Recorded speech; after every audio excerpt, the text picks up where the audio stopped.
안녕하십니까. 4월 넷째 주 글로벌 시황을 말씀드리겠습니다. 미국 시장은 저점에서 그 급반등을 한 이후에 그 횡보 조정을 거듭하고 있는데, 지난번에 이 35,500이 돌파가 돼야 된다. 저항선이 되는데 정확히 그 부분에서 맞고 밀렸습니다. 어제 같은 경우는 뭐 큰 폭의 2년 만에 그 최대 폭의 하락을 1000포인트 넘는 다우지수가 하락을 기록했는데, 이 부분은 넷플릭스가 그 전 세계 2억 2,100만 명의 그 유료 회원을 보유하고 있는데, 최근에 한 70만 명이 감소가 됐어요. 근데 사실은 이거는 러시아의 서비스를 중단함으로써 생긴 효과라 크게 장기적으로 문제가 있는 상황은 아닌데, 어쨌든 그 기업들의 그 실적에 따라서도 급등락을 하고 있는 상황이기 때문에, 그런 부분에서 또 저항선에 간 상태에서 그런 빌미를 제공을 했다. 근데 사실은 뭐 이 부분은 넷플릭스 문제는 뭐 중장기로 봐서는 큰 문제가 아닌데, 문제는 어제죠. 오늘 새벽에 끝난 미국 다우지수가 2년 만에 1000%가 넘는 그 하락을 하다가 막판에 조금 올라가서 900포인트대 하락을 하고 마감을 했습니다. 이것은 늘 이게 얘기가 나왔던 2, 3년 전부터 그 무자비한 그 양적 완화, 그것은 결국은 수년 후에 부메랑으로 돌아온다고 제가 언급을 드렸고, 실제로 금리 인상에 대해서 작년부터도 계속 급등락을 계속 하고 있어요. 그래서 러시아 우크라이나 전쟁 때문에도 그렇고, 매파들의 발언이 좀 줄어들고 비둘기파들의 그 좀 온화한 그런 회의 결과가 나오기도 했는데, 결국은 인플레이션이 너무 심각하다 보니까 금리 인상을 안 할 수가 없는 상황이에요. 그래서 지금 파월 연준 의장이 그 IMF 총회 발언이 이제 어저께 충격으로 다가와서 0.5%포인트를 금리 인상을 하겠다. 뭐 근데 이 얘기는 계속 나온 거예요. 근데 문제는 뭐냐면, 물가 안정이 안 잡히면 계속해서 빅스텝을 밟겠다. 그리고 6월에 회의에서는 0.75%포인트, 이 내용이 가장 최근에 좀 안 좋게 나온 거죠. 매파들의 강한, 어떻게 해서든지 인플레이션을 잡아야 한다. 그러다 보니까 이제 시장에 냉각되고, 그런 여파가 엄청난 충격으로 어저께 다가왔습니다. 그리고 러시아 우크라이나 전쟁도 마찬가지고, 러시아 같은 경우는 또 계속 디폴트 위기가 직면한 상황에서, 또 최근에는 또 히로시마 원폭의 2000배가 되는 그 미사일을 갖다가 또 실험 성공했고, 그러니까 여러 가지 지금 잠재적인 그런 불안감들이 계속 지속되고 있는 상황입니다. 그래서 월화 정도가 과연 추가 하락을 할 것이냐, 그리고 너무 많이 빠졌기 때문에 이 부분에서 또 기술적인 반등이 나오냐. 그러니까 늘 말씀드리지만 미국 자체는 큰 문제가 없어요. 이 사람들은 급락했다가도 급등하고 급락했다가도 급등을 하는데, 이제 문제는 이제 우리 시장이죠. 그리고 이 어쨌든 미국이 세계 경제나 뭐 치안이나 이런 쪽에서 중심에 있기 때문에, 그 미국의 그 글로벌 시황을 파생하시는 분은 당연하고, 그다음에 주식하시는 분들도 그래서 시황을 아셔야 됩니다.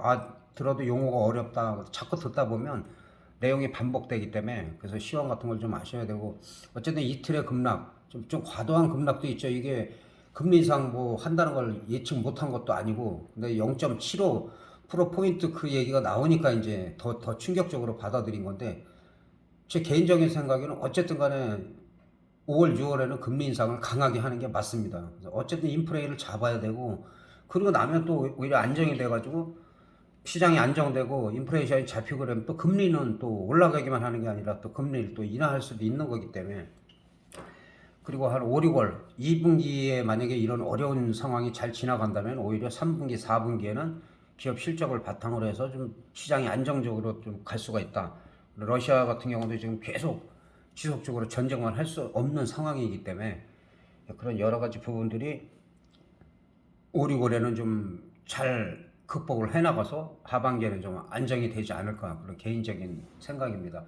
항상 글로벌 시장은 돌발적인 악재가 언제 무엇이 터질지 모르기 때문에, 그런 부분을 특히 파생하시는 분들은 신경을 쓰시면서 매매를 하셔야 될 것 같습니다. 그다음에 이제 우리 시장 같은 경우도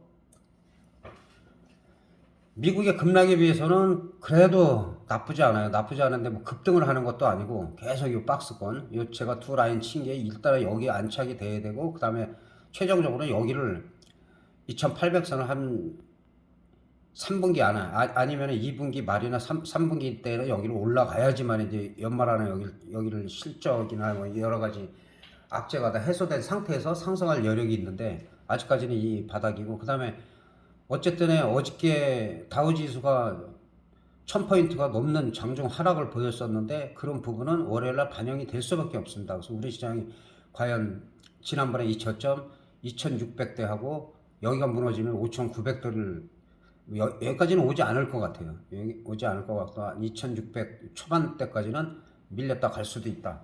그래서 그런 부분을 주식만 하시는 분들은 좀 상당히 힘든 주간이 될 수도 있고 그 다음에 곧버스나 이렇게 좀 해지를 해 놓으신 분들은 조금 유리할 수가 있는데 그렇다고 요즘 파생 같은 경우도 풋옵션이 막 엄청나게 터지고 그러진 않아요.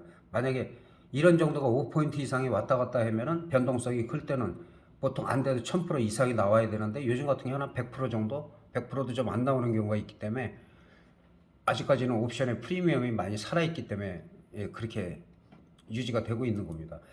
그 다음에 선물도 막 비슷하니까 일단은 우리가 350선을 지키느냐. 왜냐하면 어제 같은 경우도 그렇게 뭐 약해야 될 이유가 없어요. 외국인들이 그러니까 뭔가 반박자가 빨라요. 특별한 우리나라 시장 자체로 봐서 금요일날 특별한 악재가 없음에도 뭐 개인이나 뭐 기관 투신이 선물을 무자비하게 사들이는데도 외국인이 1조 2천억까지 매도를 했어요. 1조 2천억을 매도를 하면서 시장을 눌렀다. 누르고 특이한 점은 콜옵션을 한 40억 정도를 매수를 했어요. 그러니까 해지를 하는 거죠.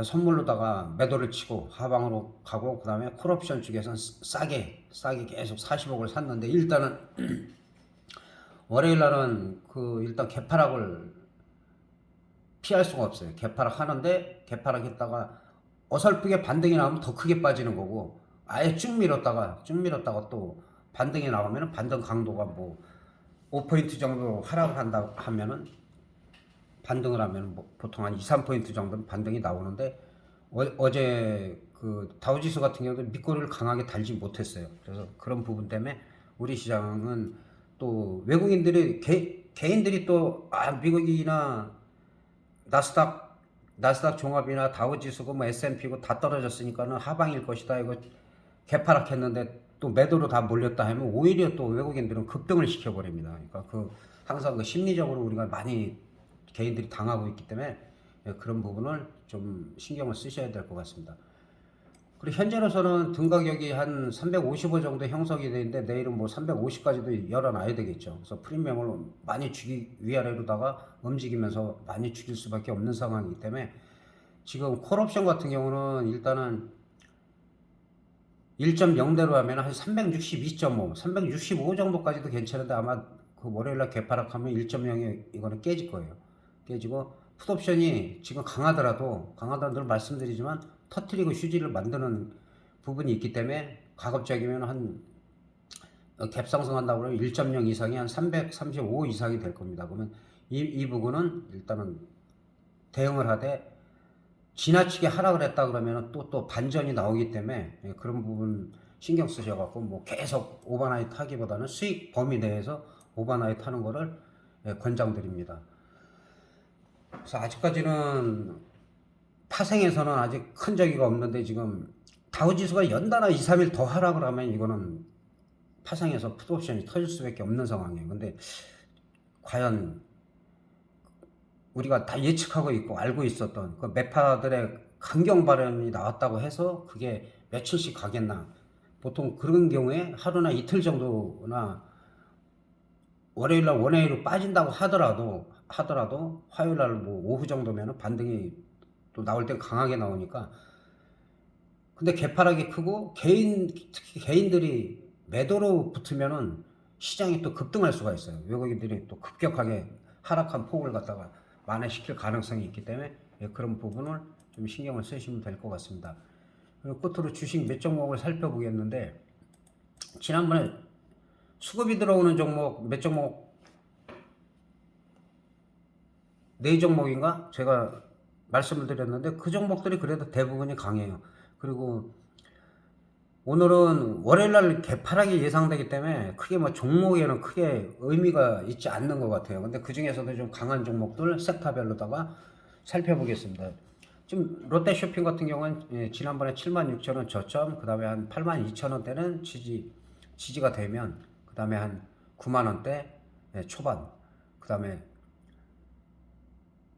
10만원 근처까지도 갈 수가 있다. 그리고 10만원을 돌파하면 그 위에 저항선은 한 11만원대, 11만원대가 이렇게 유지를 할 수가 있다. 롯데쇼핑 같은 경우는 그 대형마트 최초로다가 그린스타 인증을 획득해가지고 지금 시장이 강한 겁니다.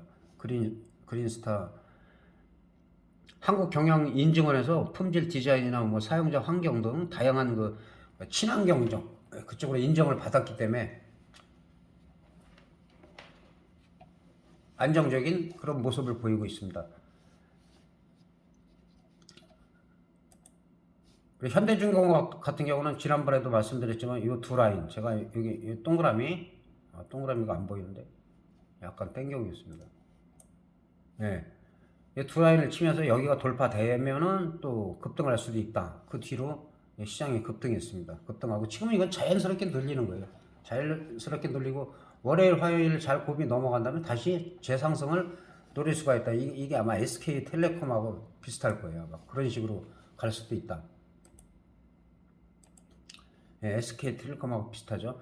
아니 이 정도 지점에 와 있는데 SK텔레콤도 이 고점에서 지난 이때죠. 이때 설명드린 게 다시 전고점 향해서 갈 수가 있다. 근데 일단 전고점을 못 가고 여기서 횡보 조정이 되면 한 번에 가지 못해요. 약간 더 횡보를 하든지 아니면 조금 더 내려왔다가 여기서 치고 올라가서 63,000원대가 돌파될 때 또 한 단계 레벨업 될 수가 있다는 거. 그리고 뭐 삼성전자는 우리나라 뭐 가장 대표 기업이기 때문에 설명을 드리면 일단은 뭐 8만 전자에서 7만 전자가 뭐 깨졌다. 그리고 지금 6만 전자 얘기가 나오는데 액면 분할하고 뭐 사실은 너무 많이 올랐었기 때문에 어떻게 보면 이거는 당연한 조정이라고 저는 보고 있습니다. 그리고 중장기로 볼 때 예를 들어서 7만 원, 8만 원, 뭐 10만 원도 갈 수가 있는 종목이고 이게 시장이 안정되고 향후에는 그 이상도 갈 가능성이 있어요. 15만 원, 20만 원도 갈 수가 있다.